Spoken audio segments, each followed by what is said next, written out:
nós humanos não conseguimos experimentar a verdadeira natureza do universo, nossos sentidos e cérebros podem até experimentar uma pequena fração desse mundo. Então, nós temos que usar conceitos e ferramentas para aprender acerca da verdadeira natureza da realidade. O processo científico e tecnológico não apenas expandiu nosso conhecimento sobre o universo, como também nos fez perceber as inquietantes possibilidades. Será que no futuro podemos ser capazes de simular universos inteiros com a nossa tecnologia? Mas se isso é realmente viável para nós no futuro, como podemos ter certeza que isso já não aconteceu? O que é real?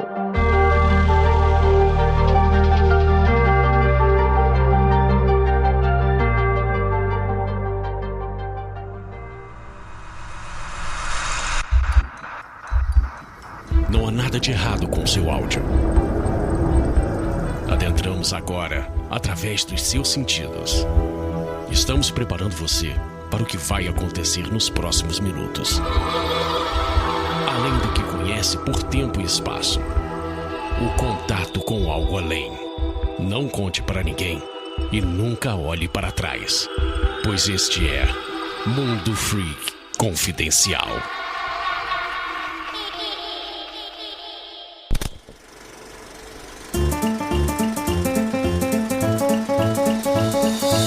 E chegamos aqui em mais uma virada de ano e a gente torce muito para que 2021 seja um ano incrível para todos vocês. Muito obrigado para vocês que ficaram com a gente, para vocês que acreditaram no nosso trabalho, no nosso projeto, para o Spotify que também acreditou na nossa parceria e também dar aqui alguns anúncios rapidinhos. Primeiro a gente entrou de férias nas lives do Instagram, né? Tanto Freak Review lá com o Lucas e a Ana Morilda, quanto no Aconteceu no Insta com a Ira e com a Juliana, e todas elas retornam no dia 4. Siga nossas redes sociais, é muito importante ter o apoio e participação de vocês ouvintes nas nossas redes, pois é uma forma de termos mais contato e conhecermos vocês. O podcast é ótimo para você nos conhecer e a rede para a gente interagir e criar mais espaço para ideias e coisas legais que podemos fazer juntos. Vá lá, @mundo_freak no Twitter e no Instagram, @mundofreak, tudo junto. Obrigado a você que apoiou a gente, que esteve com a gente, que acompanhou projetos incríveis como Natália, Criptologia, Popularium, Aconteceu Comigo, que sai no feed agora. Cara, muita coisa bacana. Muito obrigado aí pelo seu apoio. A gente agradece também aos participantes velhos e novos da equipe que produz o Mundo Freak. Então, muito obrigado ao Marcos Keller, muito obrigado a Juliana Ponzi, muito obrigado ao Rafael Jacaúna, muito obrigado ao Lucas Balaminuti, muito obrigado a Tupá Guerra, muito obrigado a Jay Carrillo, muito obrigado ao Ivo Orel, muito obrigado para todos vocês, obrigado pro Murilo, obrigado pra Nandinha, que tá aí ajudando a gente na produção. Muito obrigado a vocês que fizeram esse ano um pouco mais incrível junto com a gente. E além, é claro, de todos os apoiadores. Um grande beijo, um grande abraço para todos vocês. E a gente agradece ao Spotify e quem continua com a gente porque curte nossos produtos e a nossa trajetória. E é isso. Eu, Ira Croft, estamos aqui para desejar uma boa virada e que 2021 seja um pouco mais tranquilo, um pouco mais apaziguador. E é isso. Bora lá para mais um episódio que ficou incrível e eu tenho certeza que vocês já vão começar o ano com a pulga atrás da orelha. Bora lá!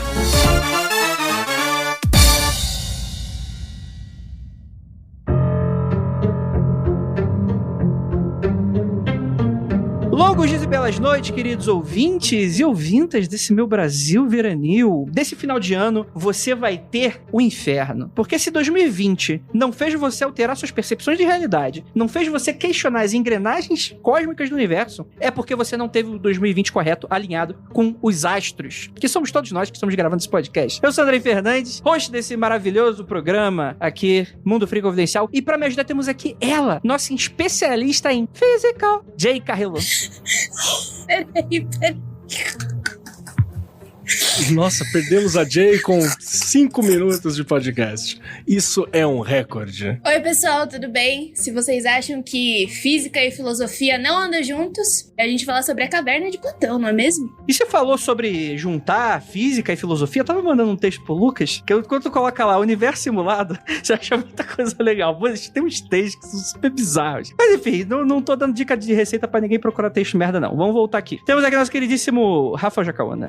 Gente, agora o assunto é Matrix, que é um filme que tá voltando com tudo aí, com a percepção do Matrix 4. E cuidado, você pode estar numa simulação, mas não largue seu emprego, por favor, senão tu vai morrer de fome na simulação. Vai ter Matrix 4? Tu tá de brincadeira, Lucas. Vai. O Keanu Reeves já tá até gravando. O Keanu Reeves voltou, puta que pariu! Então, todo mundo. Não, voltou todo mundo. A galera tá precisando pagar umas contas aí. Uma das diretoras voltou, as duas não, mas uma, sim, uma tá de frente. Caralho, que da hora, mano. Foda-se, vou ver. Tô nem aí. E temos também nosso queridíssimo Lucas Balaminoto. Olá, galera. Eu sou um dissimulado. Isso.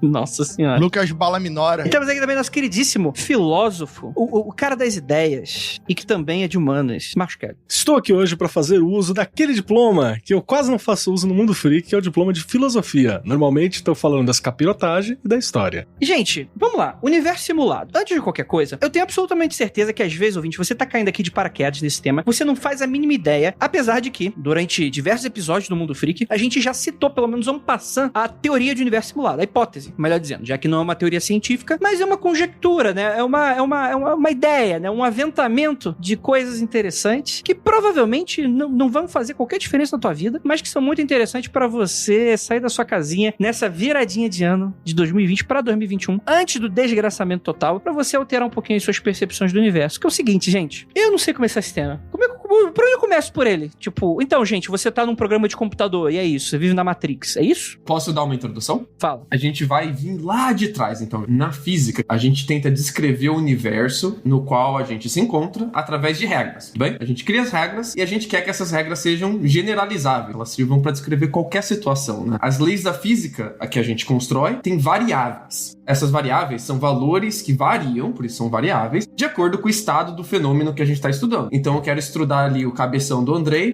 o tamanho da cabeça do Andrei é uma variável. E a gente tem algumas variáveis que elas não mudam. A gente chama elas de parâmetros estáticos. Esses são valores fixos, eles não variam, tá? Então você tem as variáveis que variam e os parâmetros estáticos. Existem vários parâmetros estáticos que descrevem o comportamento de qualquer coisa no universo. Toda vez que a gente vai fazer uma regrinha da física, que a gente vai descobrir uma regrinha da física, a gente se depara com esses valorezinhos estáticos. E a gente não sabe como teorizar eles. A gente não chega na velocidade da luz, por exemplo, só através da teoria. A gente precisa medir eles, a gente precisa de experimentação. Por isso a gente também chama eles de parâmetros livres. São parâmetros que independem do nosso universo. Eles existem no universo de forma lógica, praticamente, né? E a gente não tem como teorizar eles. Eles vivem aparecendo nas regrinhas do universo. Então toda vez que você vai estudar alguma regrinha da física, você encontra eles, né? Como a velocidade da luz, por exemplo. É um número fixo que tá em tudo quanto é regrinha. Acontece que tem uns 60 desses valores estáticos na física. E eles não têm padrão nenhum entre eles. São valores, assim, completamente aleatórios, que parece que alguém tirou do chapéu qual que é o valor, totalmente abstrato e maluco. E a gente não tem como saber esses valores completamente. Por exemplo, a velocidade da luz, a gente tem como estimar ela e tal, mas a gente não tem como saber ela completamente. E a gente fica se perguntando, então, na física, por que existem essas variáveis? São valores físicos, valores estáticos que não mudam, que aparecem em todas as regras. O que definiu o que elas são? Da onde que elas vieram? Aqui a gente levanta 3 opções. Existem infinitos universos e a gente se encontra em um em que os valores estáticos são esses aleatoriamente. Só existe esse universo e a gente deu muita sorte que os parâmetros estáticos existem de forma que a gente possa existir também. E a terceira opção é que existem universos simulados e esses valores estáticos foram escolhidos por alguma entidade inteligente de forma com que o nosso universo seja da maneira com que ele é hoje. Então essa é uma das grandes hipóteses da física. Hipóteses essas que são completamente difíceis de testar, por isso que elas são tratadas mais no âmbito da filosofia, em que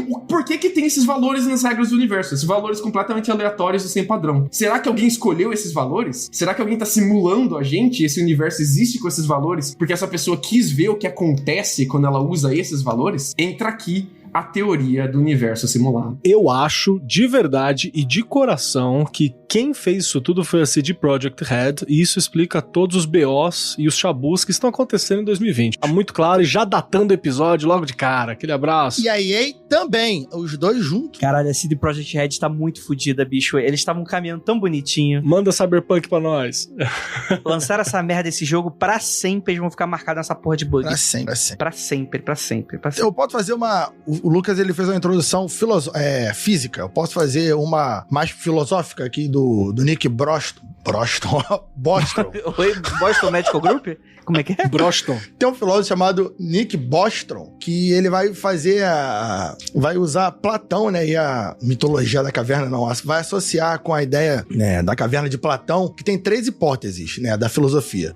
Não é possível construir o universo simulado, porque é muito poder de processamento para fazer consciências gerais simuladas iguais seres vivos, e por que eles fariam isso? Para fazer testes, né? Os universos simulados não são possíveis porque gastaria muita energia ou muito material, teria que ter um computador do tamanho do universo para fazer isso. A segunda hipótese dessa ideia do Nick é que as simulações são possíveis, mas as civilizações que chegam a esse ponto perdem o interesse de fazer elas. Então, elas não querem mais perder tempo com isso, ou tem questões éticas, porque você vai fazer uma simulação que é igual a um ser humano, aí entraria naquela questão se um robô tem alma, no caso aqui uma simulação teria alma, a simulação sofre, é ético colocar uma simulação para sofrer, ou as civilizações se destroem antes de fazerem a simulação. Você coloca o seu bonequinho do The Sims na piscina e tira as escadas do bonequinho do The Sims só pra deixar ele morrer afogado? Você faz isso? Será que isso é ético? Isso é ético.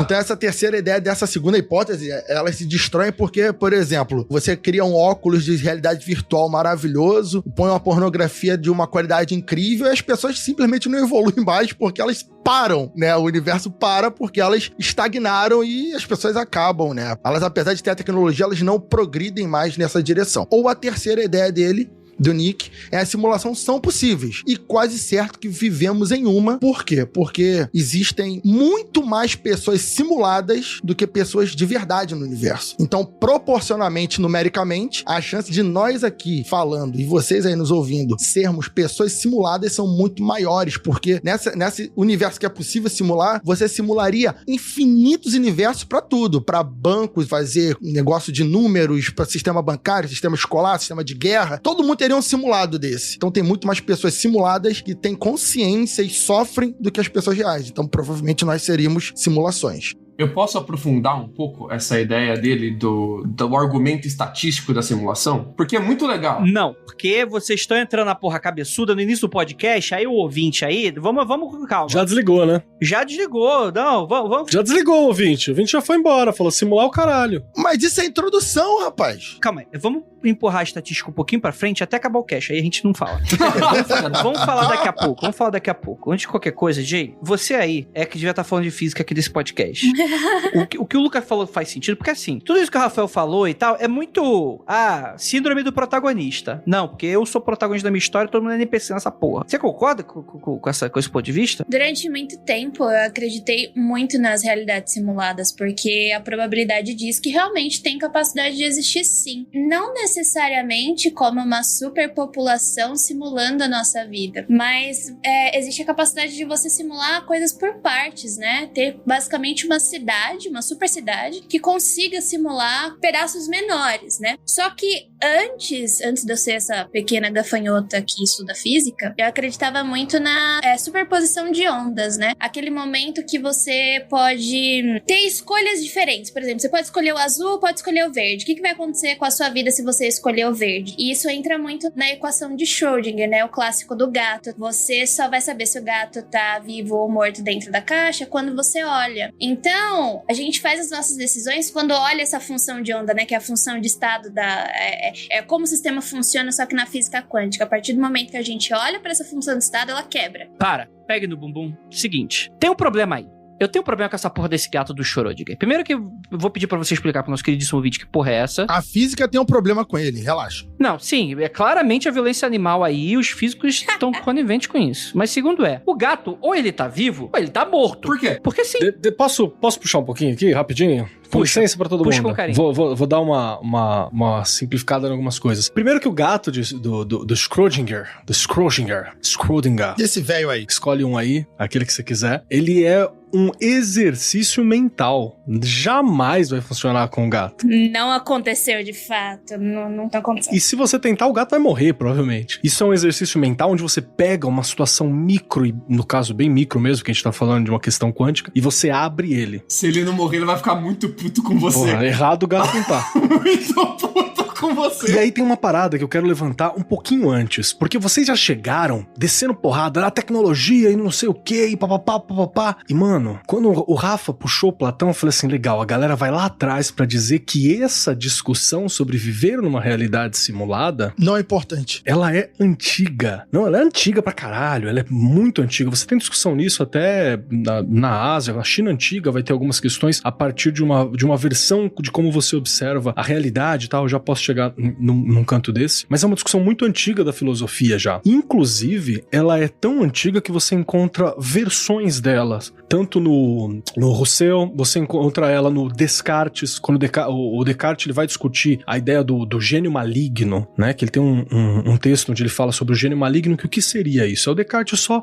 trabalhando com hipóteses mentais, porque vamos lembrar que a filosofia hoje ela é mega baseada, você tem bibliografia e várias coisas, mas nos períodos mais clássicos da filosofia, um filósofo lia o outro, mas a grande sacada era você encontrar uma grande ideia, uma grande parada e você discutir ela a fundo. Então você vai fazer só exercícios mentais ali dentro. E a ideia do gênio maligno é uma metáfora tanto quanto o gato do Schrödinger, para você dizer que você precisa investigar a realidade. Então, qual que é a brincadeira, né? O Descartes, ele fala que pra gente poder compreender o mundo, vamos partir do princípio de que existe um gênio maligno, que ele não quer chamar de Deus só pra não se ferrar no período. Então, ele fala assim, existe um gênio maligno, um indivíduo de grande poder que tá sempre mostrando coisas falsas pra gente ler a realidade. E a gente tem que questionar isso e entender. Então, olha só, o Descartes já tava puxando uma parada dessa de que pra gente entender a realidade, partir do princípio de que talvez nós não estamos vendo a realidade, ele é importante. E o cara vai falar isso lá no século XVII. Então, tem bastante tempo. Mais pra frente, você vai ter outra galera falando, por exemplo, da questão do fenomenalismo, que o que é isso? É a ideia de que nós não temos equipamento sensorial suficiente pra conceber e construir a realidade. Tem a porra de um camarão aí que vê trocentas mil cores. Imagina a visão da porra do camarão, né? Imagina nomear esmalte com esse camarão, bicho.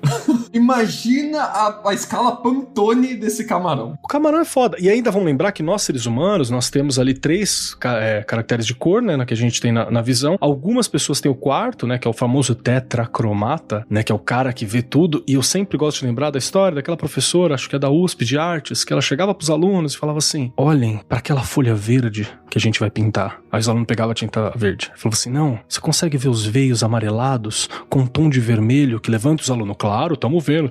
Porra nenhuma, só a professora via porque ela era tetracromata, o resto dos alunos não tava vendo merda nenhuma, entende? Então ela tinha aquela percepção. E aí qual é que é o rolê? De que nós não temos os equipamentos sensórios para perceber a realidade tal qual ela é. Então nós percebemos um recorte da realidade, sempre, a todo momento. Isso porque eu tô no fenomenalismo. E aí quando vocês puxaram o Enter the Matrix, foi o primeiro filme, tem um cara que aparece no Matrix, e ele odiou o livro dele aparecer no Matrix, inclusive, né? Que é o Simulacro e Simulação do... Caraca, esqueci o nome do maluco. Jean Baudrillard. É, o Baudrillard, isso, Baudrillard. Eu lembrava o nome dele como João Baunilha.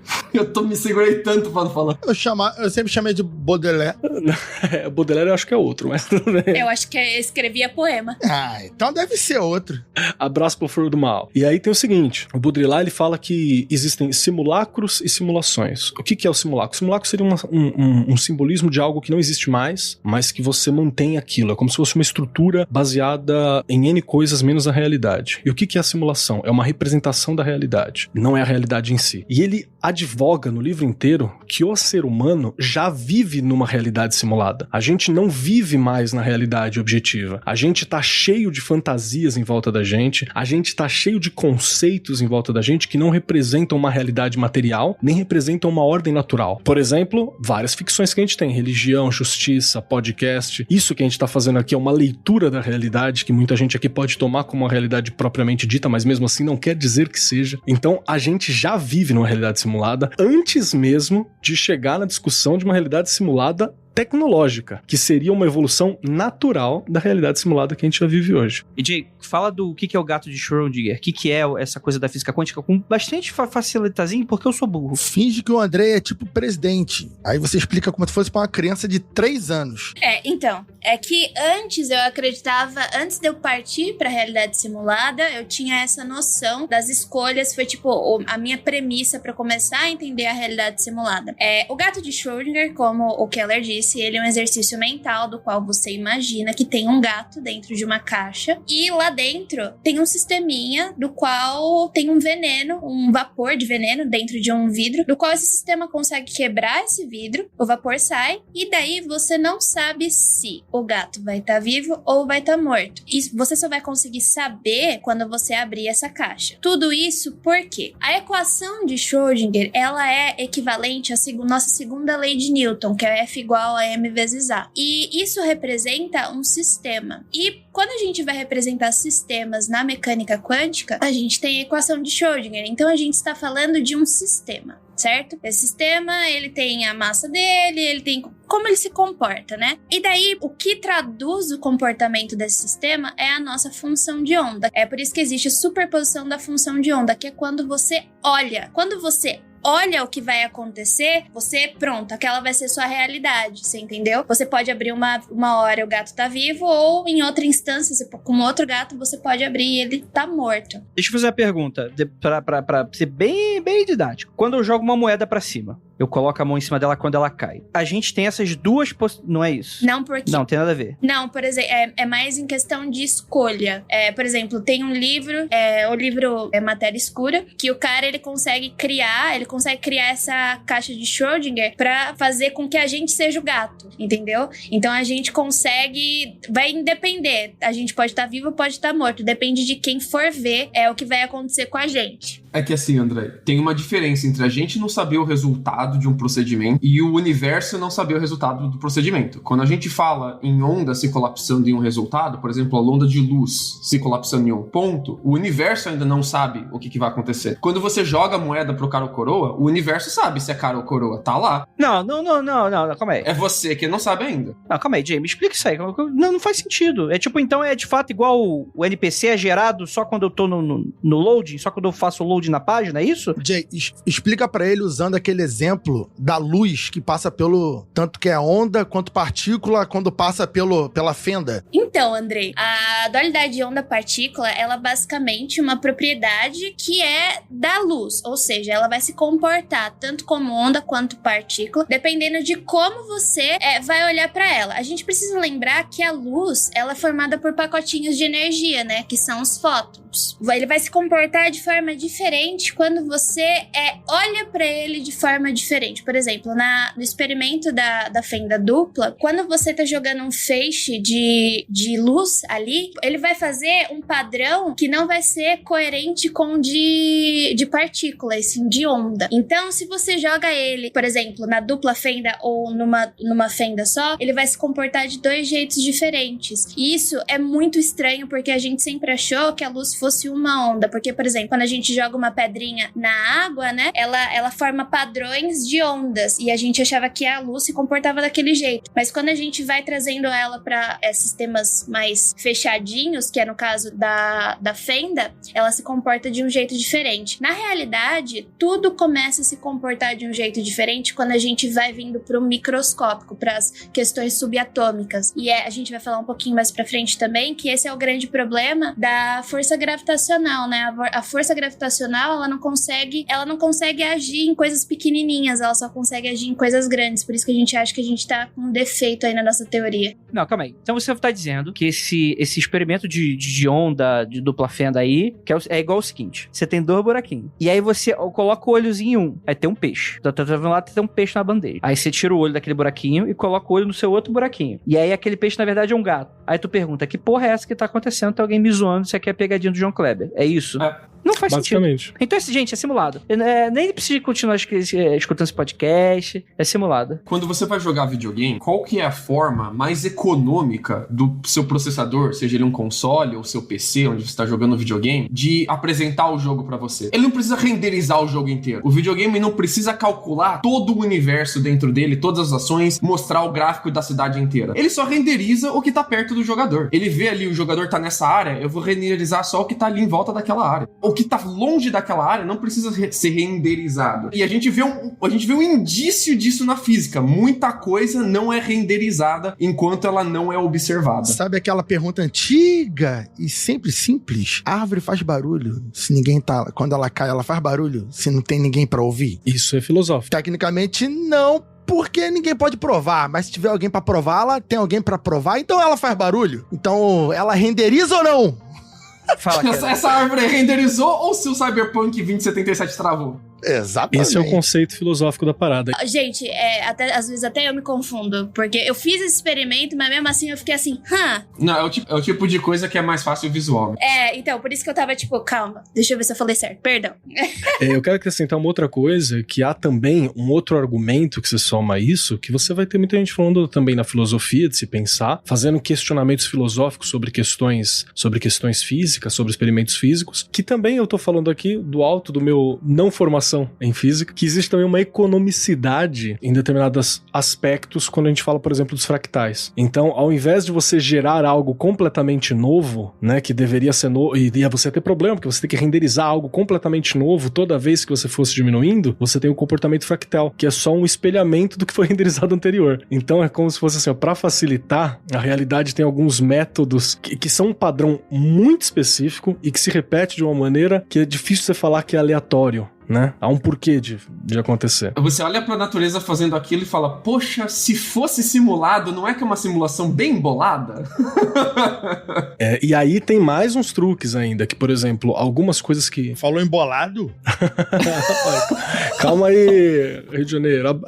Abraço pros ouvintes. Os ouvintes que bola. E também tem uma outra parada que você também vai ter presente, por exemplo, a gente falou do Platão aqui, você vai ter Pitágoras, que vai estudar isso a fundo, mais ou menos no mesmo período, que é a questão do que a gente vai chamar de números sagrados, as proporções sagradas, que seriam uma série de padrões e proporções. Proporção áurea? Que é a proporção áurea, por exemplo, que você encontra eles no universo também. Então ele seria uma regra estética ou uma regra de formação que também está espelhado em vários e vários momentos, assim. Lembra daquele argumento que eu trouxe no começo, sobre as variáveis na física, que são completamente aleatórias, a gente não sabe sobre elas? Tem na matemática também. Tem certas constantes que elas são transcendentais na matemática. A gente chama ela de transcendentais porque... Fibonacci é bizarro. Por exemplo, o pi, o número de Euler, que a gente representa com a letra E, elas são constantes que a gente não tem acesso à completude delas, a gente não consegue ver qual o tamanho delas, até onde elas vão, porque elas são infinitas, e elas são transcendentais. Não tem de forma teórica como a gente chegar nelas, só de forma experimental chegar em uma aproximação delas. São áreas da lógica que a gente provou que a gente não consegue acessar. Tem pilares da lógica, tem áreas do nosso universo lógico que a gente não consegue acessar e a gente consegue provar que a gente não consegue acessar. Existem partes do nosso universo que estão guardados pra fora. A gente não tem acesso. Olha só, gente. Sabe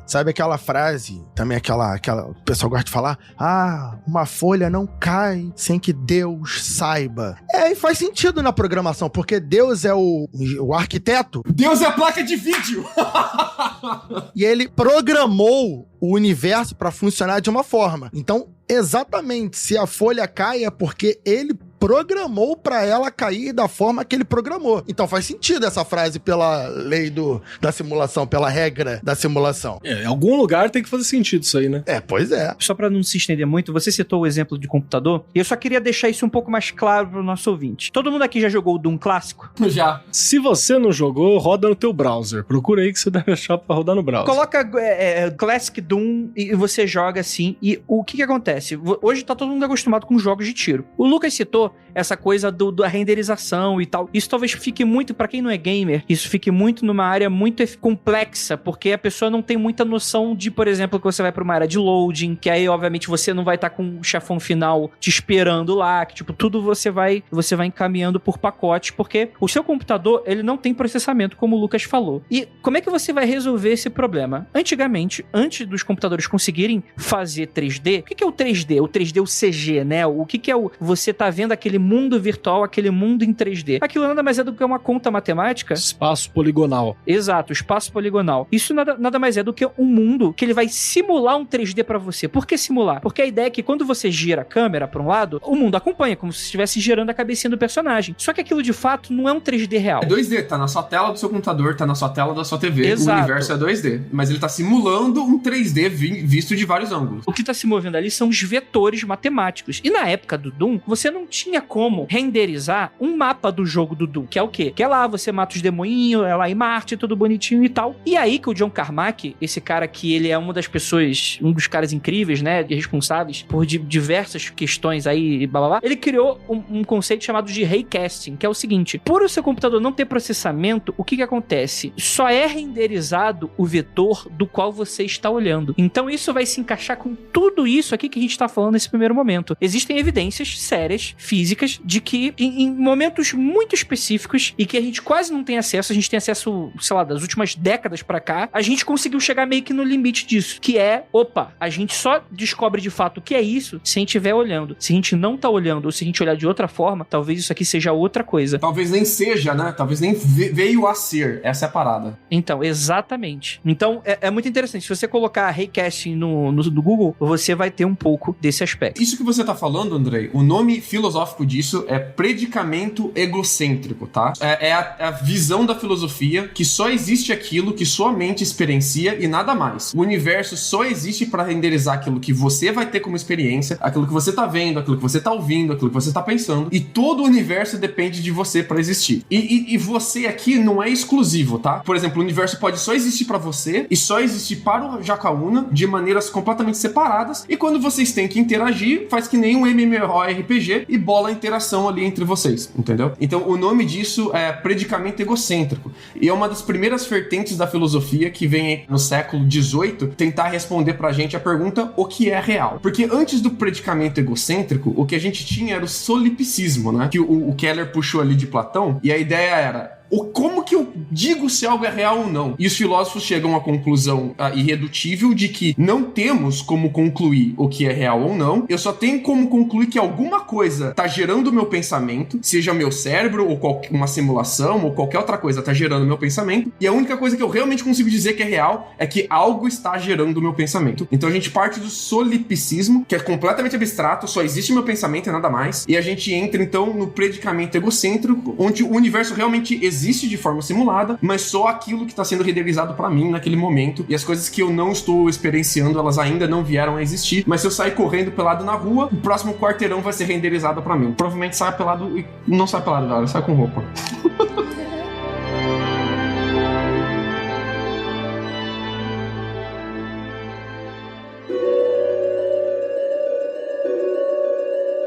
O que eu gostaria de trazer aqui pra vocês é uma explicação um pouco mais profunda do argumento estatístico da simulação. Se você quer saber um pouquinho mais de universo simulado, tudo quanto é TED Talks, podcast, vídeo no YouTube e na Nutshell vai te trazer praticamente esse mesmo argumento, mas eu queria que a galera entendesse esse argumento, da onde vem ele. Então ele parte de duas premissas, André. A primeira premissa é muito simples. É assim: imagine que os indivíduos criados dentro de uma simulação podem criar suas próprias simulações. Ela pode ser uma simulação cagada, não tem problema, mas parta só dessa premissa. Dentro de uma simulação, tem indivíduos, e esses indivíduos dentro dessa simulação podem criar suas próprias simulações. Rick e Morty tem um episódio assim. Exatamente. Muito, muito bem feito, por sinal. A consequência dessa premissa 1, se a gente tomar ela por verdade, é que com o tempo, os indivíduos da primeira simulação criam sua própria simulação, e com o tempo, os indivíduos dessa segunda simulação vão criar uma terceira, e da terceira vão criar uma quarta, e assim por diante, a gente vai tendo uma cadeia de bonecas russas de simulação. Uma dentro da outra. É esquema de pirâmide, o nome disso aí, Rogerinho. Isso, não entrem. Não entrem no universo simulado de pirâmide, você não vai ficar rico. Stonks. A premissa 2 é que, assim, por exemplo, é muito mais fácil, simples e econômico você criar indivíduos dentro de uma simulação do que no mundo real. Isso acontece porque em uma simulação você só precisa renderizar o que aqueles personagens estão vivenciando. Você não precisa renderizar todo aquele universo. Então, com o tempo, se você pega a premissa 1 e junta com a premissa 2, o resultado é que as cadeias de simulação crescem muito mais rápido do que o seu universo real. Porque é muito mais econômico eu resolver um problema com o universo simulado, onde eu só preciso renderizar o que cada pessoa tá vendo, do que renderizar universos inteiramente completos. Então isso é muito, muito mais econômico. A consequência disso é que a proporção de indivíduos reais no primeiro universo real e original que a gente tem para a quantidade de indivíduos simulados é extremamente pequena. Então, se a gente não tem nenhuma informação que nos indique se a gente é simulado ou não, de acordo com o argumento egocêntrico que eu trouxe lá no começo, a probabilidade de sermos reais é extremamente pequena. Não só extremamente pequena, Andrei, é infinitamente extremamente pequena. É infinitamente pequena. Ela aproxima a zero. As chances são, se você não tem nenhuma informação sobre o universo que venha de fora do seu universo, como é o nosso caso,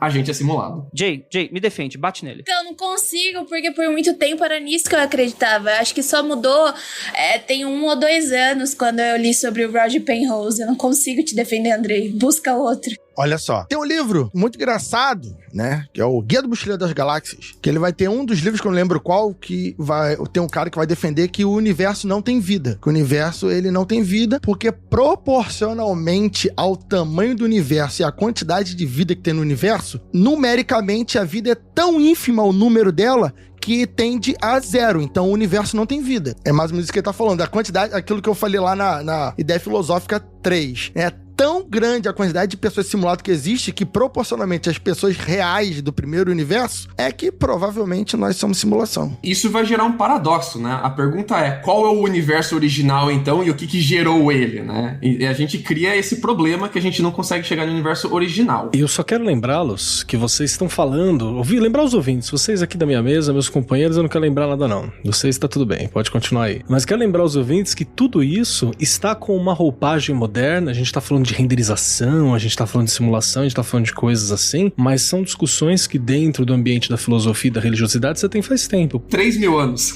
Por exemplo, os princípios gnósticos, a própria Cabala. A Cabala fala que toda a realidade é um sonho do divino, né?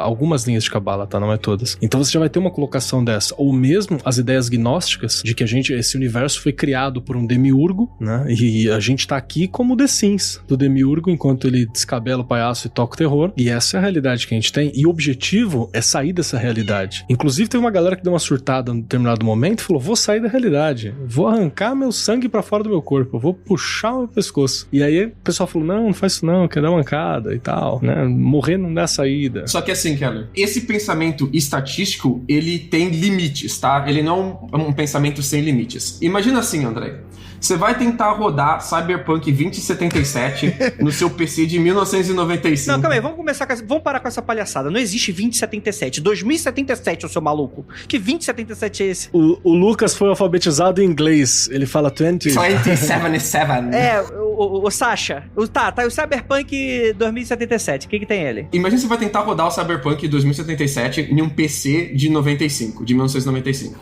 Não vai rolar, certo? Não. Eu acho que no meu PS4 Fat também não. Mas eu tô falando que sim. Vamos testar. Vai rodar tipo um jogo de Play 2, né? Em fevereiro vai rodar. É prometido pela CD. Ah, tá bom. Vocês acreditam nisso? Nessa cadeia de simulação que a gente tem bonecas russas de simulação, uma dentro da outra, cada simulação menor, que tá dentro de uma outra maior, ela é mais limitada. Porque ela está limitada às capacidades da simulação acima. Então, por exemplo, você, Andrei, construiu aí um PC e a simulação que você vai colocar dentro desse PC é limitada ao seu PC. As pessoinhas simuladas dentro do seu PC também vão criar outras simulações, mas elas também são limitadas ao seu PC original. Então a limitação só vai aumentando. Vai funilando. Esse é o 13º andar lá. Isso. Cada universo simulado tem que ser mais limitado que o universo anterior. Mas conforme o universo real original cresce em capacidade tecnológica, ele pode começar novos universos simulados, né? Então, por exemplo, a gente tinha o PC de 95, hoje já é 2020, eu tenho novos PCs. Então o universo original não precisa ter uma cadeia só de simulações. Ele pode ter várias cadeias. E novas cadeias podem surgir na metade, na ponta, em qualquer outro canto da sua cadeia. Então você não tem uma cadeia de simulações. Você tem N cadeias saindo uma da outra, como se fosse uma grande árvore de bifurcações de simulações, né? E aqui a gente tem 3 possibilidades, André. A primeira, nós somos o universo real e original, o que a gente já falou aqui que é muito improvável, mas porém possível. A segunda é que a gente tá na ponta de uma corrente, a gente tá na pontinha dela, a gente ainda não chegou na nossa hora de criar o universo simulado e dar sequência a essa corrente. Ou existem outras civilizações que já foram capazes disso, já simularam novos universos e a gente só não conhece elas ainda, a gente tá boiando no nosso cantinho aqui da Terra sem conhecer elas. Esse é o grande filtro, né? É o paradoxo de Fermi, essa última. Exatamente, é o grande filtro. Ou também, Lucas e Jay, existe, mas eles não são humanos. É o paradoxo de Fermi também. Pode ser, é. Eles são outras sociedades que criaram simulações e nós somos dessas simulações. Assim como nós criamos jogos que têm criaturas fantásticas diferentes dos seres humanos, uns alienígenas criaram um universo onde eles criaram seres humanos e nós estamos aqui. Que sem graça. Eu gosto muito dessa ideia porque você não não... Ou você ganha lá em cima, né? E a gente vai criar e não tem mais nada. Ou você tá lá embaixo, tipo, na merda. Se alguém desligar a tomada em qualquer lugar daqui pra cima, você acabou. Acabou! Esse, inclusive, Keller, eu adoro que você trouxe isso, porque todo mundo traz o paper do Bostrom. Quase falei Boston. Paper do Boston. Todo mundo traz o paper do Bostrom com esse argumento da probabilidade. E existe o contra-argumento, de que conforme o tempo vai passando e a cadeia de universos simulados, um dentro do outro, vai aumentando, a chance de alguém desplugar um no meio da cadeia e matar a cadeia inteira aumenta. Então, conforme o tempo vai passando, a chance de você existir diminui, porém você continua existindo. O fato de você continuar existindo, mas a chance de você continuar existindo diminui, contradiz o argumento inicial do Bostrom. Então, usando o mesmo argumento estatístico, você desprova o Bostrom, que é o paper consequente a ele. Ninguém menciona os papers consequentes a ele. Ufa, gente. Tô até melhor agora. Com esse pensamento, eu poderia dizer o seguinte: dependendo da velocidade... Só pra vocês entenderem, o que eu tô tentando falar é o seguinte: simulações são feitas, geradas geralmente numa velocidade muito maior do que a realidade. Muito maior. Afinal, é uma simulação. Eles querem provar alguma coisa na simulação ou testemunhar alguma coisa na simulação, então ela gera-se na velocidade de relação que tá acima dela muito mais rápido. Quem não garante que a tomada já foi desligada, mas até o universo acabar, nós ainda temos milhões de anos. Que seria o Big Bang, o Big Crush, o grande desligamento, né? O grande desligamento. O paper que o Lucas tá falando leva isso em conta, inclusive. Eu só quero lembrar também um outro detalhe cultural, já que eu estou aqui pra lembrar da cultura, não os technobubbles.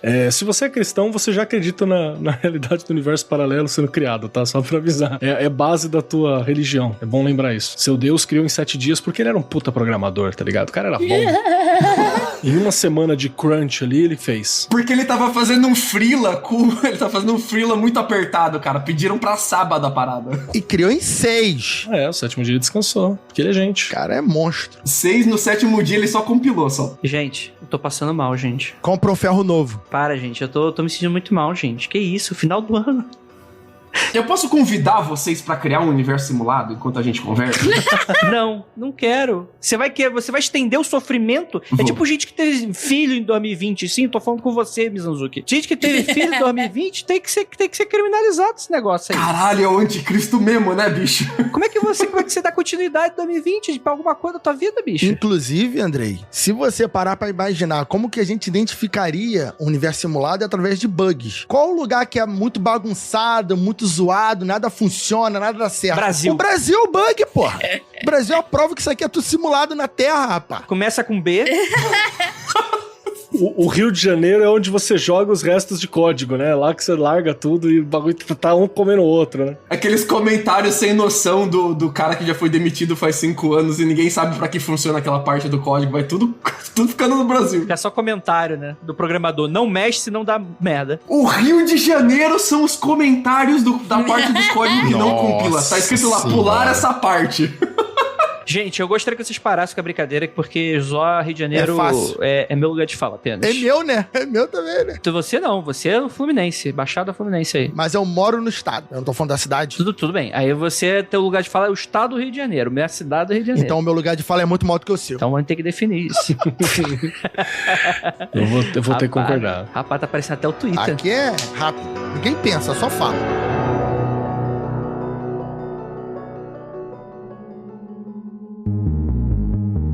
Vamos construir um universo simulado, todo mundo junto? Ó, vamos lá então. Eu quero que vocês fechem os olhinhos. Se você estiver dirigindo, mantenha os olhos abertos, por favor. Deixa eu tirar o olho da testa aqui. Não, pode fechar, confia.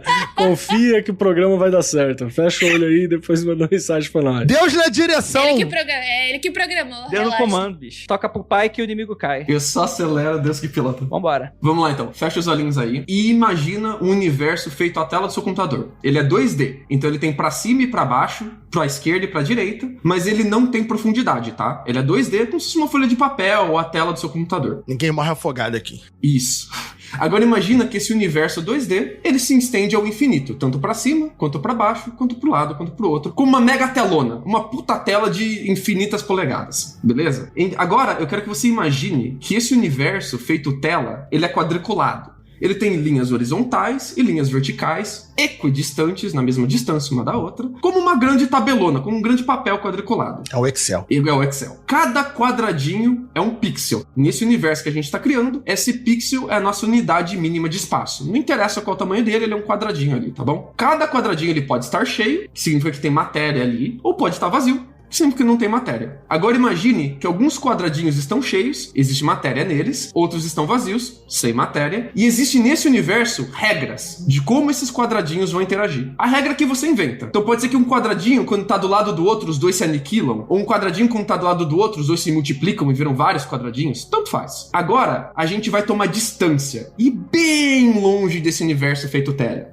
Bem longe, lá atrás. Como ele é infinito, a gente ainda tá vendo ele, tá? Então, pra todos os lados, a gente ainda tá vendo. Mas a gente tá bem distante agora. Aqui de longe, a gente não vê mais os pixels. A gente vê as formas que os pixels juntos vão se agregando pra te mostrar. Como uma imagem de televisão, uma imagem de laptop, certo? Quando você chega bem pertinho, você vê o pixel por pixel. Você chega bem longe, você vê o que a tela tá tentando te mostrar. Tem um exemplo mais fácil de um campo de flores. Quando você tá num campo de flores e você olha pra primeira flor, você consegue ver. Se você olha lá distante, você só vê uma massa com a cor da flor. Uma massa de flores, exatamente. Agora, se a gente olhar os pixels lá de longe, sem ver os pixels, só vendo o formato, a regra desse nosso universo é que o que a gente tá vendo lá de longe e o que a gente tá vendo aqui de perto segue a mesma regra, tá bom? Não importa se os pixels estão lá pertinho ou lá longe, os pixels têm todos seguirem a mesma regra, não importa a escala que a gente tá olhando. Agora, imagine que a gente pode continuar se afastando, se afastando, se afastando, e quanto mais a gente se afasta, menos detalhezinho a gente vai ver, e mais desse universo a gente vai ver. A gente tá vendo mais área, mas tá vendo menos detalhe, tudo bem? Agora imagine que a gente tá vendo uma banana enorme. Os quadradinhos desse universo formaram um grande bananão, uma bananona na sua tela. Agora imagine que a gente chegar perto, não tão perto, mas mais ou menos perto, a gente vê uma banana média, e se a gente chegar bem pertinho, a gente vê uma bananinha. Então você tem um bananão, uma banana média e uma bananinha. Como a gente tá aplicando exatamente as mesmas regras para bananona, para banana média e para bananinha, esse universo 2D é como se ele fosse 3D. O tamanho da banana equivale a como se fosse uma dimensão espacial. Então a gente pode ver as coisas lá de longe, bananão interagindo com bananão, ou aqui pertinho, bananinha interagindo com bananinha, mas a gente vai ver as mesmas coisas. E por isso, como a gente tem um universo 2D, mas que a gente tem uma característica da banana que age como se fosse uma terceira dimensão, o que a gente tá vendo, Andrei, é um universo 3D simulado em universo 2D. O que a gente acabou de criar aqui é um universo simulado com mais dimensões do que o universo original dele. A gente tá vendo 3D no universo 2D. Agora, se a gente fechar esse universo infinito que a gente criou em uma grande esfera infinita, essa esfera tem tamanho infinito, André, ela é muito grande, a gente só fecha ela em uma esfera. O que a gente tem é o que a gente chama de princípio holográfico. Cada pixel da superfície dessa esfera equivale a alguma coisa que está acontecendo no centro dela. A gente consegue codificar todo o volume dentro dessa esfera só usando a área da superfície que é 2D. A gente consegue codificar tudo que é 3D usando a área que é em 2D. Andrei, existe uma chance muito boa de que o universo 3D que a gente vive é uma ilusão, que a gente vive em um holograma e que, na verdade, o nosso universo é uma esfera 2D onde está o código da gente. Tudo que está acontecendo aqui tem pixels no universo da esfera que representam o que está acontecendo aqui e são só esses pixels interagindo entre si. E o spoiler de tudo isso é que provavelmente isso está acontecendo num buraco negro. Exatamente.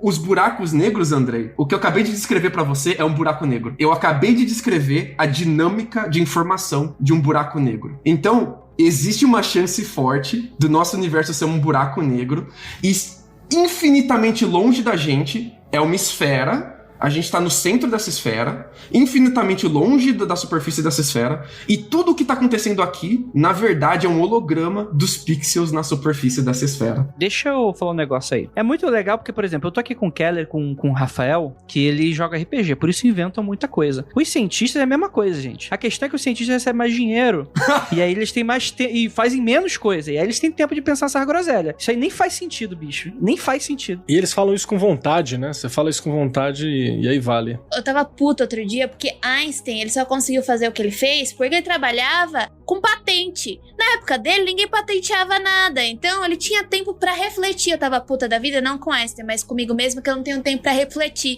Eu leio as coisas, eu preciso sentar um pouco, ter o ócio de, tipo, pensar o que está acontecendo. Eu não tenho esse tempo, porque você só consegue processar esse tipo de coisa, gente. Tipo, vocês acham que pra aprender física é ler e entendeu? Uou, não, você precisa refletir demais. Não, tem alguns passos aí. Você precisa ler, se desesperar, tentar matar as pessoas à sua volta. O ócio é necessário, né? Também.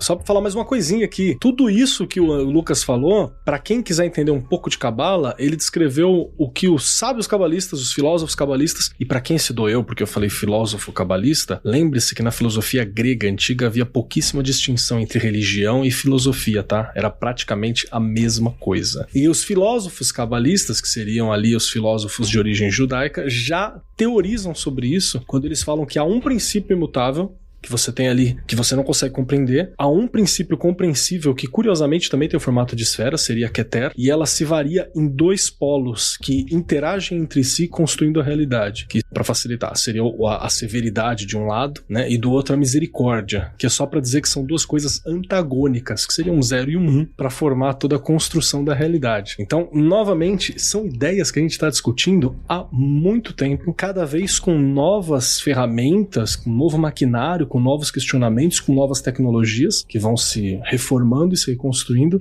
mas a gente ainda não resolveu. E eu vou falar que os cientistas não inventam nada, eles ficam copiando os místicos e filósofos e ficam metendo esse caô que estão trazendo coisa muito foda, porque, caralho, eu sou cientista. Eu iria até mais. Os cientistas é tipo um ANCAP na internet. Fica falando, e se todo mundo se armar? Aí vai falar, não, mas um vai dar golpe no outro. Ah, não, mas se todo mundo pagar pra uma instituição? Aí a pessoa inventou a polícia. A pessoa... O que acontece? A pessoa, ela falou, não quero religião. Aí vai lá e inventa religião. Eu conversei com o ANCAP uma vez e eu fui só perguntando como ele resolveria problemas e no final o ANCAP, ele criou pra mim o Banco Central, André. Ele me descreveu o Banco Central, ele achou que era uma ideia inovadora, cara. Isso é muito legal, cara. Eu já fiz esse exercício também e o cara chegou na conclusão do Estado. Que foi maravilhoso. Porque ele falou assim, não, a gente faz uma federação de pessoas com livre iniciativas que fazem as suas escolhas deliberadas e ali eles decidem coletivamente o que é melhor pra todos. Eu falei, beleza, isso é o Estado. E ainda vai te chamar de burro. E provavelmente eu sou, né, inclusive. Você é um burro, não é isso que eu tô falando, Kera, não é. Aí tu, tá bom então. Defendendo aqui um pouquinho os cientistas, eles chegaram... Ai, que susto! Que susto, pensei que ia defender os ANCAP. E eu falar, não, agora vamos embora. Por um momento, meu coração até parou. Eles chegaram no princípio holográfico meio que por acidente, assim, tá? O Bekenstein, ele tava tentando calcular qual é a entropia de um buraco negro. Praticamente quanto de informação dá pra socar dentro de um buraco negro, né? E o Hawkins vem depois e ele diz que não, o buraco negro ele não só acumula a informação, ele evapora. Só que quando essa informação entra no buraco negro e depois evapora como radiação, ele apaga a informação do que caiu lá dentro. Então se eu jogo o Andrei no buraco negro e sai radiação de lá, eu não sei o que é que o Andrei que entrou e por isso saiu radiação. Não sei o que entrou. O buraco negro seria uma grande lixeira da simulação. Aí depois, só que com isso ele criou um paradoxo, que é o fato de que dá pra apagar a informação no universo, o que contradiz alguns princípios da ciência que a gente tem. Aí depois vem o Toft e ele diz que não, que na verdade a informação não desaparece. Quando ela evapora, ela fica prensada na superfície do buraco negro. É um zip. Ele foi tentar calcular o que acontece com essa informação que fica impressa na superfície do buraco negro quando o Andrei cai lá dentro. E daí depois vem o nosso querido amigo, como que é o nome dele? Malsadena? O Malsadena, obrigado, Jay. E ele vai depois dizer pra gente, isso daqui não é só um buraco negro, isso daqui se aplica ao nosso universo ou qualquer volume. Se você imaginar uma esfera na sua frente agora, você descreve o que tá acontecendo dentro dessa esfera usando só a área dela. Qualquer esfera de volume, a gente pode fazer isso. Não precisa ser só um buraco negro. Então, mesmo que o nosso universo não seja um buraco negro, chances são que ele poderia ser isso. Ele poderia ser uma esfera de informação, de pixels interagindo, e a gente é só o holograma ali da interação desses pixels interagindo. O Lucas tá falando de esfera, mas pode ser também um outro sólido, que nem aquele vidrinho que você coloca em cima do seu celular e parece que o bagulho tá em 3 dimensões na sua frente. Já viu esse experimento? O gato do MIB. Tipo isso. O Tazo, que é holográfico, lembra dos Tazos holográficos que era maneiro? Então, eu queria voltar só um pouquinho para as pessoas poderem ter um porquê de pensar nessas teorias. E E eu queria falar um pouco sobre como a nossa existência é extremamente rara e a gente não consegue explicar do porquê ela é tão rara. Um fato que eu fiquei sabendo, eu dei uma estudada esses dias, foi sobre os anéis de Saturno, né? A gente tá vivendo numa época muito privilegiada de que a gente consegue ver os anéis de Saturno. Na verdade, os anéis de Saturno... Em Saturno está tendo uma chuva de anéis, porque eles estão desmoronando, basicamente. Eles estão caindo em Saturno. E daqui a um tempo Saturno não vai ter mais anéis. Então, o que eu quero trazer é o quão a nossa vida é rara. A gente precisa de constantes, como o Lucas e o Keller estavam falando mais cedo, extremamente exatas para que a vida aconteça. A gente precisa dessas regras para que carbono forme os nossos corpos. A gente precisa de tudo. A força fraca e a força forte funcionem do jeito que elas funcionem para que a gente exista. E é por isso que a gente procura esse tipo de explicação, né? Por isso que por muito tempo eu falo assim, mano, tem que ser simulado, porque não é possível, é tudo muito perfeito e a gente não consegue ver esse padrão em nenhum outro lugar, porque, por exemplo, a gente acha exoplanetas todos os dias e são exoplanetas muito parecidos com a Terra. Explica o que é exoplaneta. É um planeta que a gente acha fora da nossa, não necessariamente só na nossa galáxia, pode ser em outros lugares do universo. É um planeta fora do sistema solar. A gente acha, se você tem um site que mostra pra você quantos exoplanetas a gente achou no dia de hoje, tá? E vão ter vários planetas muito parecidos com a Terra. Só que a Terra, por exemplo, ela tem um magma que se mexe, que produz o nosso magnetismo, que protege a gente dos ventos solares. E a gente não consegue achar isso em outros planetas, entendeu? Então, eu queria trazer todo mundo pra ver o quão rara é a nossa existência e do porquê a gente sempre procura uma explicação do porquê que a gente não acha isso em outro lugar. O que tá acontecendo? A gente procura uma explicação sólida e plausível e que seja mensurável, porque também dá pra falar que é Deus mamãe, é Deus papai, né? E tudo bem, não tem problema nenhum você falar isso, né? Tá aí o rolê. Eu só quero dizer que dá pra você falar isso e continuar procurando uma explicação também. Não precisa parar ali, né? Que é mais ou menos o que a galera da filosofia faz, é mais ou menos o que a galera cabalista que eu citei aqui fez, é mais ou menos o que todo mundo tá fazendo há muito tempo. Mas aí vem o princípio antrópico e vai te dizer o seguinte: não é que é extremamente difícil e perfeito e por isso é uma simulação. Eu quero imaginar, André, que você tá em um campeonato de cara ou coroa, tudo bem? Certo. É um campeonato bem idiota, mas não sei. Mas pra idiota não falta no mundo, André. É verdade, é o único campeonato que eu poderia me dar bem seria esse, mas continue. Campeonato de cara ou coroa. Então você tem ali 32 pessoas, elas vão jogar uma contra a outra, x1. A pessoa que ganhar passa pra próxima etapa. Agora você tem 16 pessoas e tira um cara ou coroa. Aqui ganhar passa pra próxima. Agora você tem 8, tira um cara ou coroa. Você tem 4, você tem 2. Até que vai o Andrei contra o Jacaúna na grande final. E daí o Andrei pede cara, o Jacaúna pede coroa. E aquele drama. E a moeda gira no ar. E o foco na cara do Andrei e o foco na cara do Jacaúna. O Galvão Bueno descrevendo, fazendo a narração. É o Shonen, eu bato o Shonen da moedinha que você tá descrevendo aí. É Beyblade, cara. E a moedinha cai no chão e aquele drama do caralho. Aí corta, aí vai pro comercial e depois volta e você descobre que o Jacaúna venceu. E aí você pergunta, existe alguma coisa de especial no Jacaúna pra ele ter vencido o campeonato de cara ou coroa? Teoricamente não. É um campeonato justo, aleatório. Alguém tinha que vencer, calhou de ser o Rafael. É a mesma coisa o princípio antrópico. Ele vai dizer o seguinte: não é que o universo é simulado porque ele é extremamente específico pra gente estar vivo. É que, dada todas as possibilidades, em alguma delas, mesmo que seja um evento muito raro, ia surgir a vida, e como a gente só pode estar aqui falando sobre vida em um universo onde a vida surgiu, a gente é o que ganhou o campeonato de cara ou coroa, a gente é esse evento raro. Sim. Mas isso não significa que tem alguma coisa especial com a gente. Engenheiro de obra pronta, é isso que nós somos, entendeu? A gente tá depois da situação falando como que foi a situação. Exatamente. Que é o que volta de novo no quesito caixa do gato de Schrödinger, entendeu? A gente olhou e aconteceu de existir a vida. Essa é a grande sacada. Nós somos os youtubers de review. Você não cria conteúdo, você fala do conteúdo que outros criam, entendeu? É isso que a gente faz. A parada é que assim, toda vez que você faz uma escolha, você descobre quais universos você não está presente. Então você tem a camisa verde e a camisa amarela. Você escolhe sair na rua com a camisa amarela, você descobre que você não está no universo que você escolheu a camisa verde. A mesma coisa com o princípio antrópico. A gente só poderia estar nos universos que cabem à vida. Então, é por isso que parece ser tão raro, assim. Mas não é que a gente é especial. A gente só ganhou um campeonato de cara ou coroa. A gente abriu a caixa e o gato tava vivo, graças a Deus. Em algum outro lugar alguém abriu a caixa e o gato tava morto. E é isso aí. Depende, eu abri uma e tava meio bugado esse gato aí, ó, calma. Tá, abriu, meu gato tava sem pelo.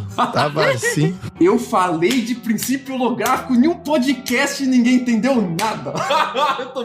Eu tô muito feliz que eu falei disso, cara. Não, claro que eu entendi, você tá louco? Claro que eu entendi. Você tá falando que o buraco negro, ele é uma esfera de discodência da década de 70 que imprime coisa na parede. E a gente é o que é a imagem da parede, não é isso? Nós somos... o Platão ali falando, nossa, mas a caverna de Platão, você olhando pras sombras e acreditando que é o universo. E eu digo, Platão, você é a sombra. Você é a sombra. E aí o Platão faz...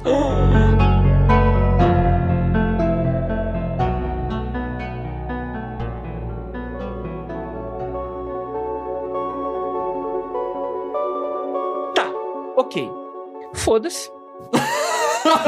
Vou acordar no dia seguinte, talvez. No final de tudo, as questões filosóficas são muito doidas, porque no final de tudo, foda-se, literalmente. Você vai continuar acordando, você vai continuar dormindo. O lance que, se você não tiver cuidado, você pira igual o Jim Carrey no 23, sabe? Naquele filme 23. Você se fixa nas ideias e vai ficar maluco. Mas no final do dia, não interessa. Não interessa. Mais ou menos, porque para do princípio que é o seguinte, e aí é onde eu vou entrar aqui novamente enquanto filósofo. Tudo isso que a gente está discutindo agora talvez não seja uma realidade dada e material no momento, mas se você parar para pensar nas possibilidades e voltando a citar o Baudrillard, que a gente já está numa versão simulada da realidade, nós criamos nosso ambiente, nós criamos o nosso estado ideal, a nossa comida ela é criada, ela não é mais uma coisa completamente natural. Vários outros aspectos, nós criamos nossas relações, nós inventamos novas formas de relações que não necessariamente existem na natureza. Então, é um desenvolvimento natural, abre aspas gigantescas no natural, porque a gente tá falando sobre coisas não naturais, mas é um desenvolvimento possível e plausível tudo isso que vai acontecer. Então, talvez não esteja acontecendo agora, mas esse foda-se, ele embaça pra gente, porque alguém está pensando essa sociedade. Essa sociedade está sendo montada por um grupo de pessoas, um grupo de indivíduos, não que esteja no controle, mas ao longo do sedimento desse conhecimento ao longo do tempo. E a gente está satisfeito com esse projeto, e no momento, a gente não acrescentou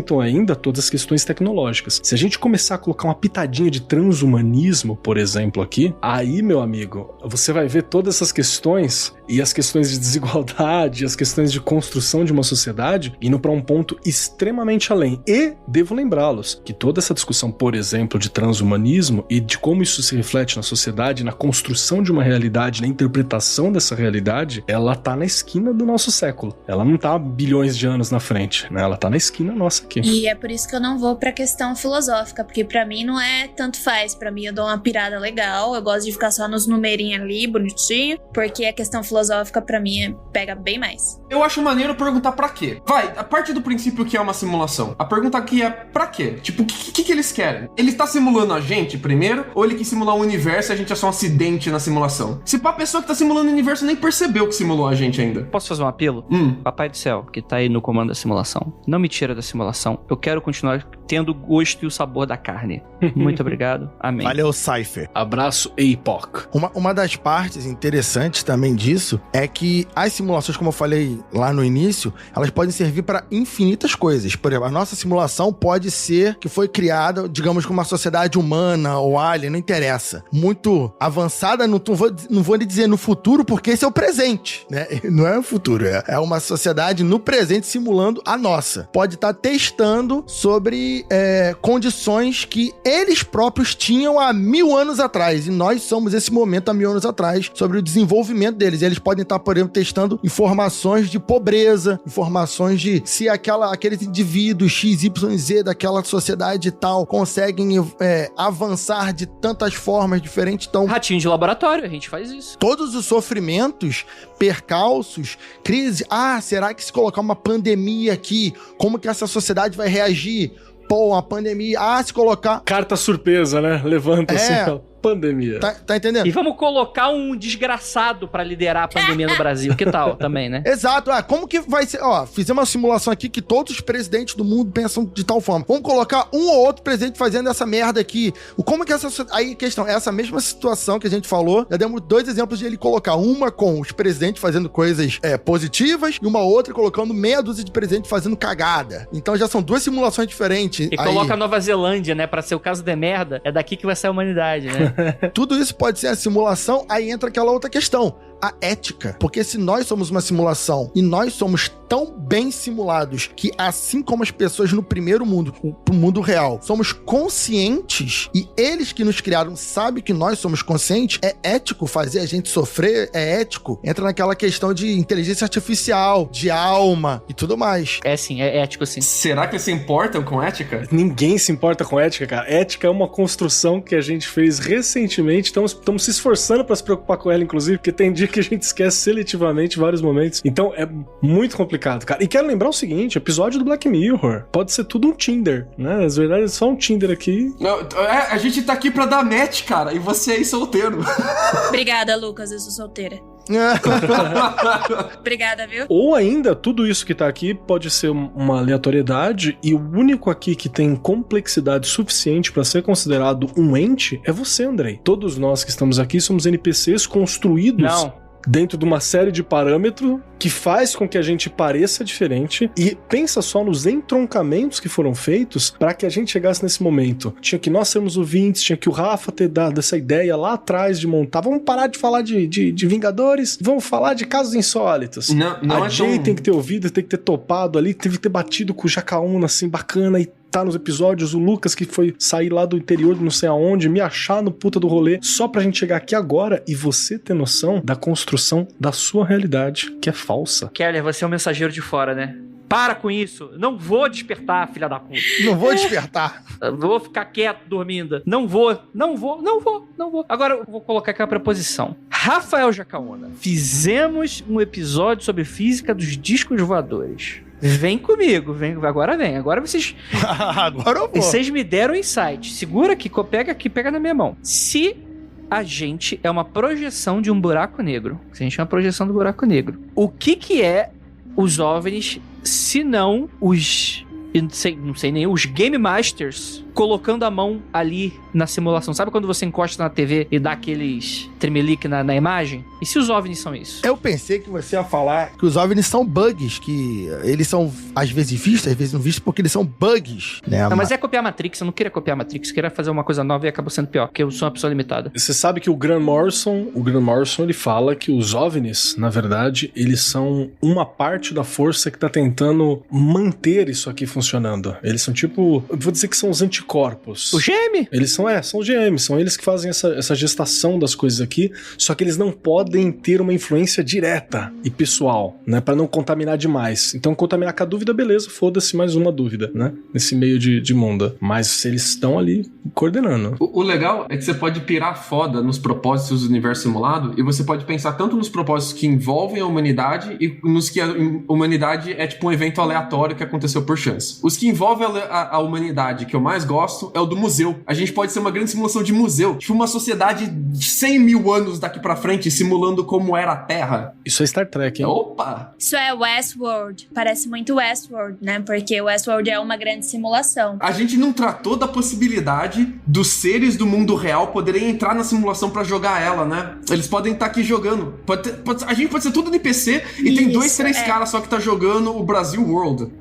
Que daí é o que o Andrei tava falando dos alienígenas, né? Vai saber se essa galera não tá aqui entre nós e tá testando a simulação. E às vezes eles pecam, né? E aparece um disco voador aí. Pode ser também. Como tem aquele documentário que a Dia gosta muito, Rick e Morty, tem alguns episódios que aparece isso. Que o Rick, ele entra numa vida toda, vive da infância a morrer de velhice em 5 minutos. Aí acaba o episódio ele chorando assim, o Morty chorando. Tipo, caraca, que saudade daquela vida que eu tive na simulação. Pronto, vida que segue. A cara de desprezo da Jay quando falou do documentário foi fantástica, assim. Chamar de fã de Rick e Morty é pior que morte, cara. Cuidado. Me chama de Channer, mas não chama de... Esse desenho, pra mim, o meu sangue começa a ferver. Mas enfim, vamos voltar. Entre as possibilidades que não envolvem criar a humanidade especificamente, eu gosto das que dizem que a gente é tipo... que a vida, entre aspas, ela como se fosse o cogumelo que nasce ali atrás, o bolor que nasce atrás do seu armário, por exemplo. Tipo, os caras estão querendo descobrir o que acontece com estrela se você você mudar um pouco a estrutura do hidrogênio. E tipo, a gente é só um acidente, sabe? A gente aconteceu de nenhuma estrela ter um planeta e nenhum planeta ter a vida. No canto da galáxia, né? Lá no cantinho esquerdo. Porque assim, tudo no nosso universo tende a se espalhar de forma aleatória, a se configurar da forma mais aleatória possível, e a gente chama isso de princípio da entropia, de tudo aumentar a entropia, é tudo ficar cada vez mais aleatório, espalhado possível, mas a vida é a única coisa que a gente conhece que é o contrário disso. A vida desafia a entropia. A vida diz, eu vou tentar manter um padrão e eu vou tentar melhorar cada vez um padrão mais específico e que seja mais capaz ainda de lutar para se manter. A vida é uma constante luta contra a entropia. E é o único fenômeno do universo que a gente conhece que ele reverte a entropia, mantém a entropia revertida e parece que tem, não um propósito, mas ele se melhora através do seu próprio processo, né? Por exemplo, cristais é uma forma de contra a entropia. Cristais é uma forma extremamente organizada da matéria, não espalhada. Mas os cristais ajudam depois a matéria a se espalhar mais ainda lá pra frente. Então, até os momentos em que parece que a natureza mesmo desafia a entropia, é pra, na verdade, espalhar mais entropia lá na frente. A vida não. A vida é o único processo que a gente conhece que tenta vencer a entropia. To not go gentle into the good night. Jay, defina entropia pro ouvinte que não faz ideia do que seja isso. Coitado. A entropia é um dos conceitos mais difíceis dentro da física, tá? Deixar avisado. Se alguém vier reclamar que eu tô falando que é difícil, é porque é difícil mesmo. Mas ela é uma unidade de medida que ela mede a quantidade do quão aquele sistema tá bagunçado, caótico. Não bagunçado no quesito, tipo... O teu quarto. Isso.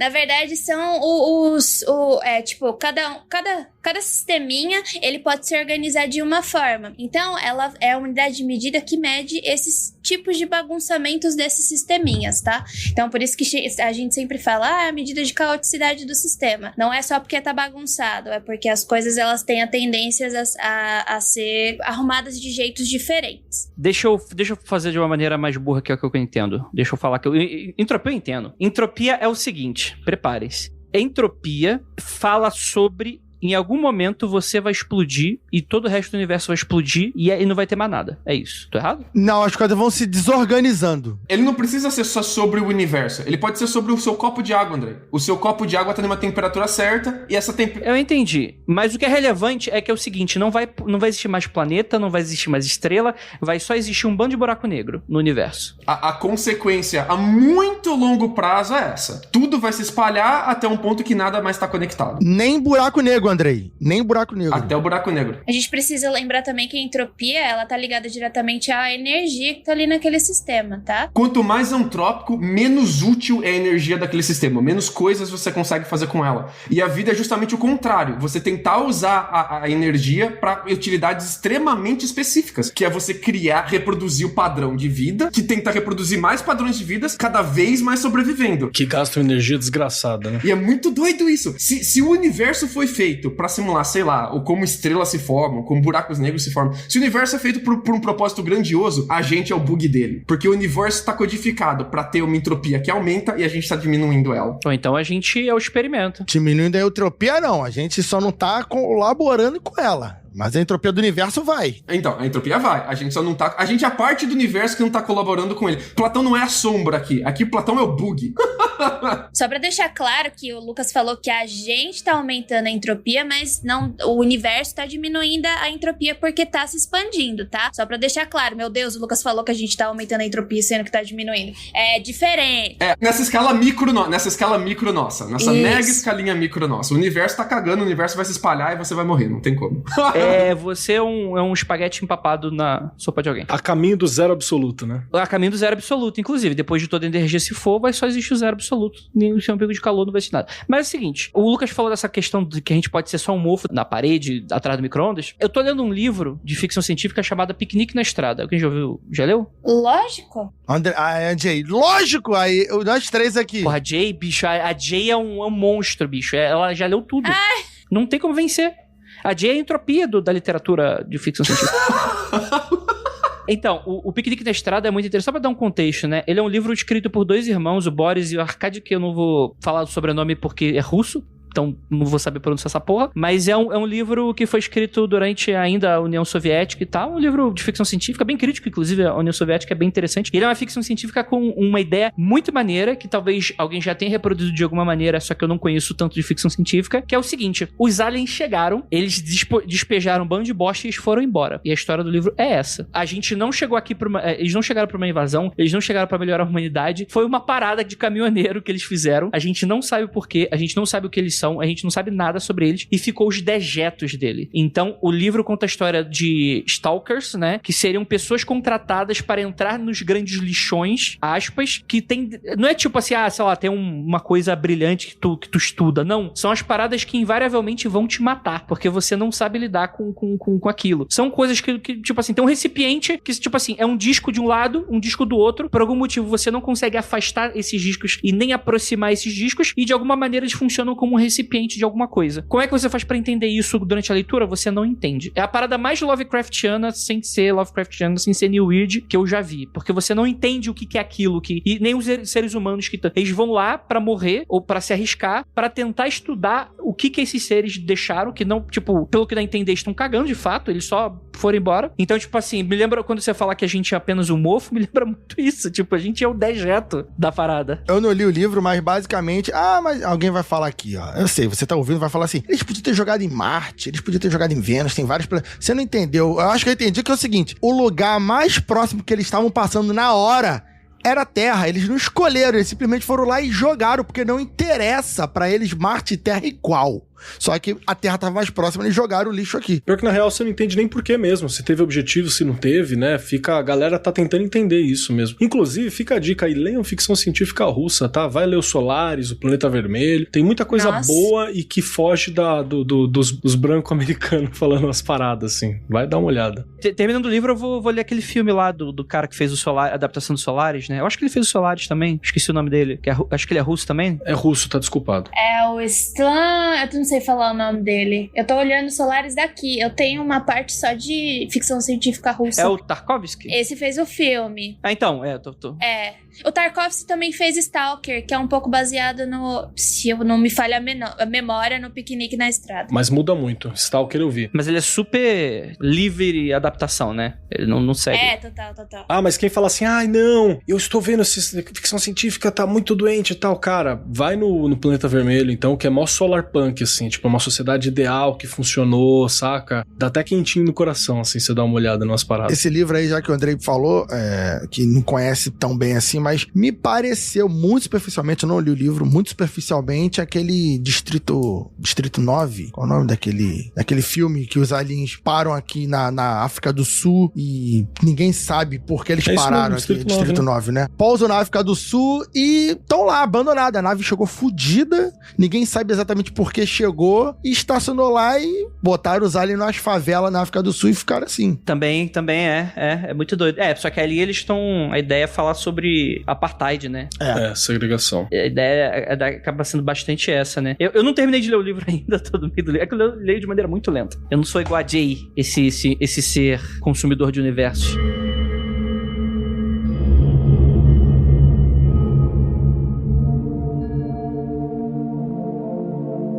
Então vamos lá, gente. Vamos encaminhando aqui pro final, porque, cara, eu não vou dormir hoje, caralho. Vai sim.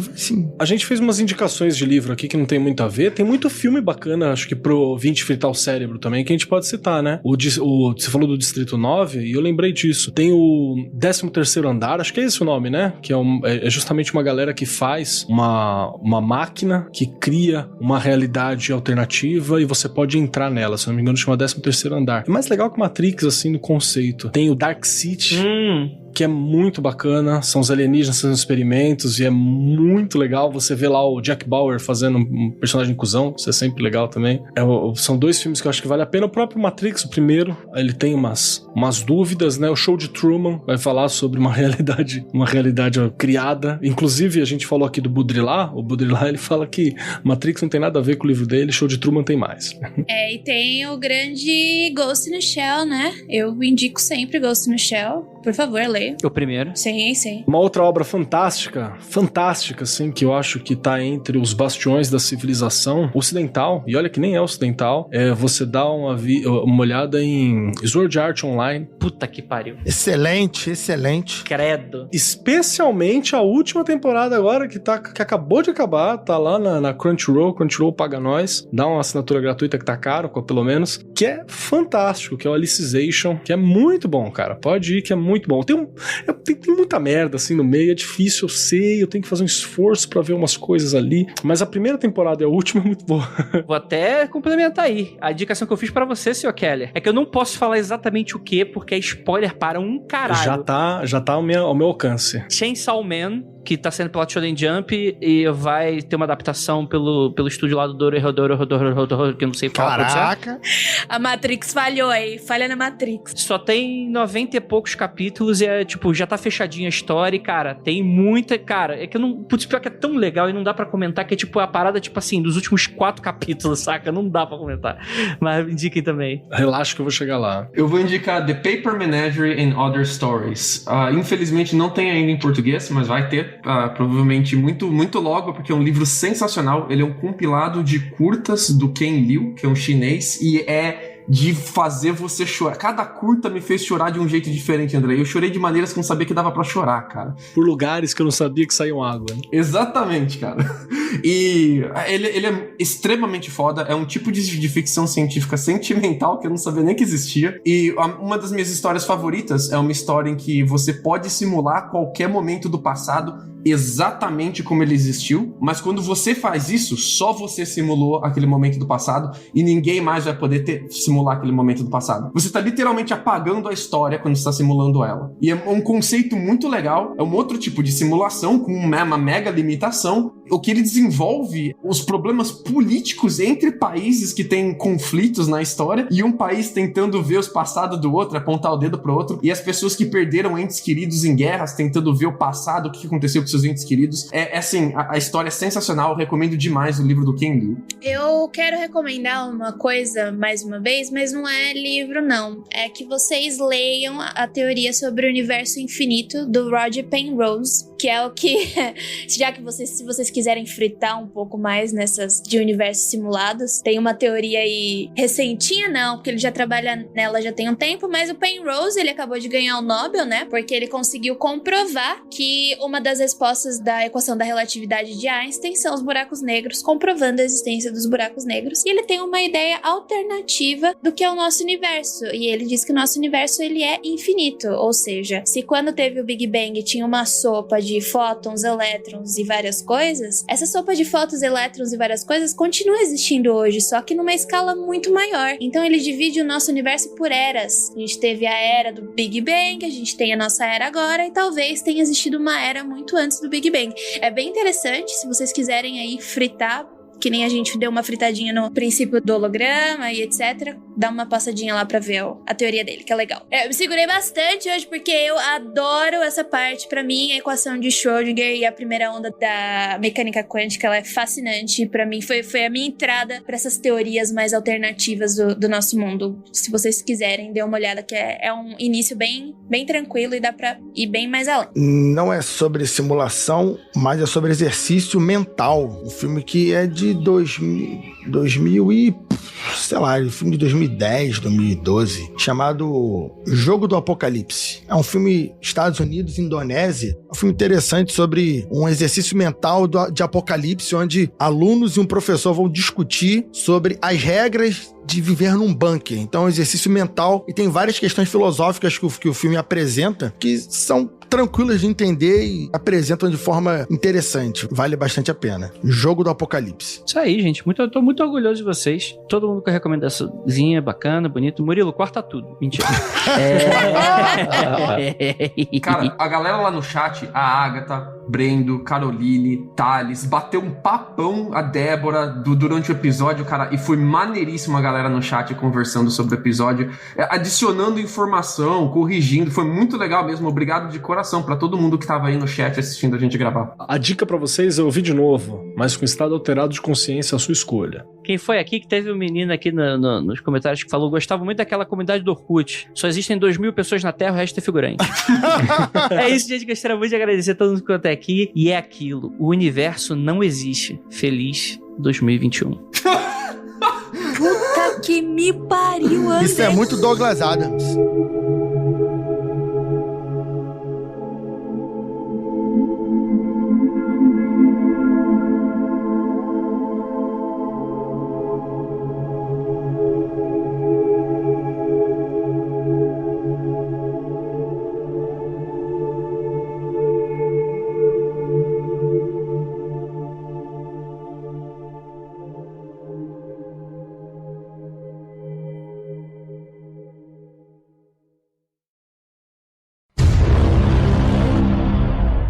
eu vou cantar uma música pra vocês que vocês nunca pensaram que era sobre simulação. Finally, someone let me out of my cage. Now I'm counting it is nothing cause I'm counting no age. Now I couldn't be there. Now you shouldn't be scared. I'm good in repairs. I'm under each snare. Intangible. Bet you didn't think so. I commended you. Paranoid view. Look, I'll make it all manageable. Be can't you sit and lose? Are you different crews? Chicks and dudes who you think is really kicking tunes. Pitch you getting down and up figure two. It's like you the fuse. You think it's fictional? Mystical. Maybe. Spiritual hero who appears on you. Clear view when you crazy. Lifeless. You do the definition of a life is priceless to you because you put it on the hype shit. Like it. Guttons. Smoking righteous, but talking psychic among those possessed though. I ain't happy, I'm feeling glad. I got a sunshine in a bag. I'm happy, I'm feeling glad. Eu tenho uma explicação do porquê essa música fala sobre simulação. Obrigado, Kelly. Porque o próprio Gorillaz é uma simulação. Tudo ali... Meu, desculpa, agora... Deixa eu palestrar, desculpa aqui, Andrei, mas peraí. Tudo ali no Gorillaz é uma simulação. Inclusive o 2D, a Noodle. A gente vai ter uma Cyborg Noodle na história do Gorillaz. Tudo ali... Meu Deus. Meu Deus. É muito maneiro. É um universo muito legal. E se você for pegar, e não só essa letra, tá? Tem outras letras de músicas do Gorillaz que faz uma análise de volta pra cada personagem do Gorillaz, e todos eles têm alguma coisa a ver. A gente tem o Murdoch, por exemplo, que ele é satanista. A gente tem a Noodle, que depois ela vira uma cyborg. A gente tem, quem mais? O Russell, que a história dele é trágica, né? Que ele... Pra caralho, né? Ele na escolinha, entrou um cara, matou todas as criancinhas e ele conseguiu... sobreviver. E se você for ver todos os vídeos, o Russell fala com gente morta. E ele sempre faz paralelo com tecnologia e essas coisas de espiritualidade. E tá tudo refletido nas músicas. Pra mim, Gorillaz é uma das melhores bandas que já aconteceu. E já teve o mano da Gangue Gangrena lá, das Minas Poderosas, que foi baixista do Gorillaz por um tempo. Foi muito maneiro! Você acha que a Coreia inventou personagem virtual aí como artista? Você não sabe de nada. Jay, olha essa parte dessa música, vê se não dá pra colocar ela no contexto de simulação. For me I say God, you all can see me now, cause you don't see with your eye, you perceive with your mind. That's the end of it. So I'm gonna stick with Russ and be a mentor. I'm happy, I'm feeling glad I got sunshine. In a bag and not useless. Na verdade é uma música sobre drogas, como qualquer outra música é sobre drogas sempre, mas tudo bem. Escutem Gorillaz. O Rafa faz isso todo domingo na Twitch. Jaca Freak, Twitch/Jaca Freak. Deixa eu já perguntar um negócio aqui, eu esqueci. Você vai jogar sábado? Eu não vou conseguir, cara. Eu ia jogar de 19, não vou conseguir, infelizmente. Os caras combinando live no meio da gravação, mano. Vocês podem fazer isso outra hora aí, bicho? Porque tem um negócio rolando aqui, não sei se vocês foram avisados, que é a gravação de podcast. Não, desculpa. Eu sou o GM do universo, eu decido o que vai pra edição final desse universo aqui. Eu não duvido. Por exemplo, Murilo, apague o Rafael do podcast. Nossa. Pronto. Quem tá simulando agora é o Andrei, já era. Vou fazer melhor. Murilo. Apague o Andrei e a gente responde as coisas sem ninguém perguntar. Acrescenta um quinto membro surpresa, né? Murilo, acrescente você no programa. Comentando toda hora. Muito bom, gente. Muito bom, é isso. Tipo assim, Murilo, qual a sua opinião sobre esse assunto? Aí você adiciona isso e responde todas as questões, entendeu? Entendi. Agora eu vou fazer isso. Murilo, apaga toda a sua existência. E a pessoa nunca vai saber se o Murilo gravou ou não. Mano, o Murilo... É o Murilo de Schrödinger. Nem tá, tipo, no rolê, a gente tá zoando o Murilo, coitado. Mas o universo é que era dessa forma, Jay. É isso. De repente, o Andrei sumiu. Por quê? Porque alguém encheu o saco do Andrei. Tá provavelmente muito próximo de acontecer, inclusive. Que eu tô testando bastante. Andrei vai abandonar a quest no meio da quest, é isso? Vamos agradecer muitíssimo a participação de todo mundo. mundofreak.com.br